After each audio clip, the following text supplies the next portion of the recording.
শহীদ আব্দুল মালেক যখন সেমিনার শেষ করে বের হন, তখন এই তোফায়েল আহমেদের নেতৃত্বে একদল সন্ত্রাসী শহীদ আব্দুল মালেকের উপর আক্রমণ করে।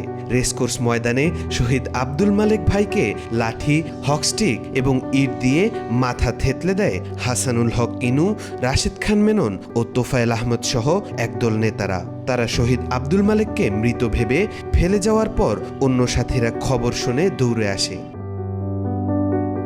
তাকে তাৎক্ষণিক হাসপাতালে নেওয়া হলে চিকিৎসকরা তাকে তৎকালীন পশ্চিম পাকিস্তানে উন্নত চিকিৎসার জন্য পাঠিয়ে দেন। সেখানে শহীদ আব্দুল মালেক 15 আগস্ট 1969 সালে শাহাদাত বরণ করেন।